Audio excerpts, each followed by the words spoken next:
The Supreme Court of Ohio conducted oral arguments in 7 cases in December 2025, addressing several important issues, including whether a man received a fair trial and if the owners of a housing complex are responsible for a dog biting a child on the playground.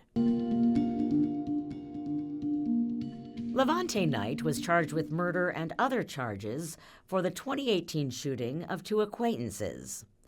The night before the jury ruled on the case, a woman on the jury told other jurors she felt like someone followed her home. The judge was alerted, and he questioned all of the jurors to ensure the woman's comments would not affect their decisions. Knight was sentenced to 58 years to life in prison. Knight appealed his sentence, arguing a number of errors occurred at the trial, including whether the jury was tainted by the story of the juror being followed. The 7th District Court of Appeals ordered a new trial. While it didn't find one major error that impacted the trial, the cumulative effect of the smaller errors could have made the trial unfair. The Mahoning County Prosecutor's Office appealed the decision to the Supreme Court. The Ohio Attorney General's Office argued in support of the prosecutor. The office stated the appeals court was wrong because the errors were not closely related and did not lead to an unfair trial. Page 8 of your brief, you write, unrelated and independently harmless errors are not cumulatively prejudicial.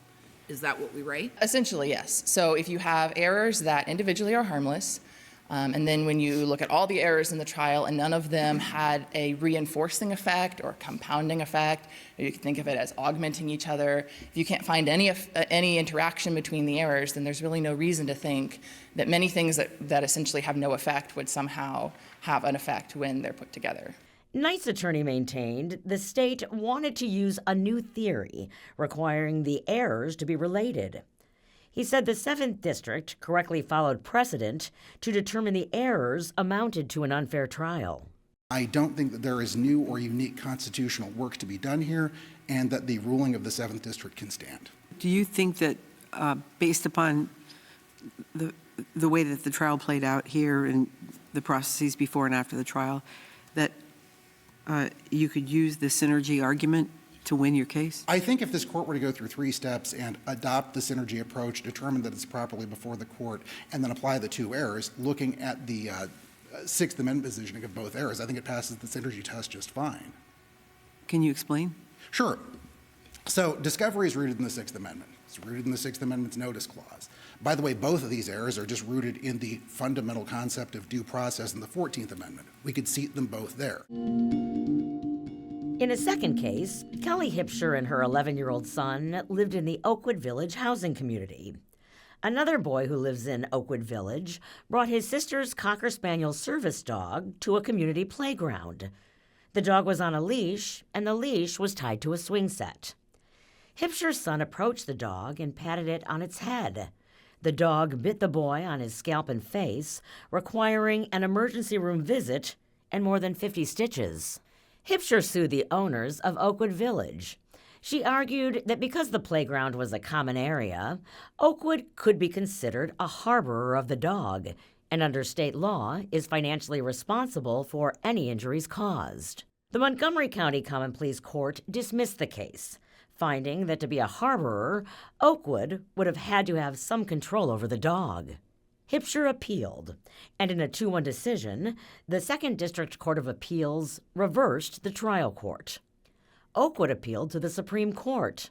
The company argued that the dog lived in its home, not on the playground, and Oakwood is not responsible for the dog's bite. You have an owner, that's pretty clear. You have a keeper, that's someone who manages, takes care of the dog.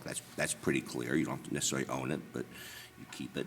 Harbor's got to be something else. It was just that the dog was there, right? That one, so under this definition, someone's a harborer if they simply allow a dog to be there one time and the dog bites someone. I mean, that doesn't seem consistent with how most people understand harborer, does it?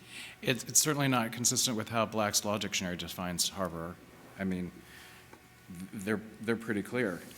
To harbor a dog involves the idea of protection and of treating it as living at one's house and undertaking to control its actions. So there's an element of live usually with harbor, right? That's where someone harbors a dog, that's where the dog lives, right? Yes. But it didn't live on a community property. It lived at a tenant's property.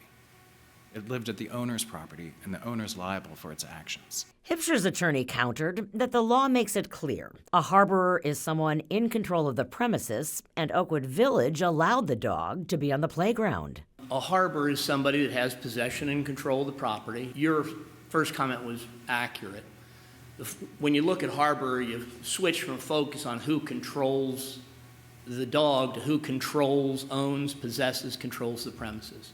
So the first step is the harbor owns, controls, possesses the property, and the case law has suggested that a harbor is somebody that allows, acquiesce, permits the dog to live there. To live, okay, but this dog didn't live in the common area. This dog lived in the owner's apartment. No, I would suggest to you that the dog does, that a proper definition of where the dog lives or where the dog resides or where the dog has the right to be by the owner of the premises, by the harbor. He has a right to be somewhere. Chief Justice Sharon L. Kennedy announced the court will take the arguments under advisement and inform the parties of its decisions. You can follow these and other cases before the court by visiting our website at supremecourt.ohio.gov and signing up for case activity notifications. The court meets for oral arguments at the Moyer Judicial Center in Columbus. Each session begins at 9 a.m. You can also see them live online at supremecourt.ohio.gov.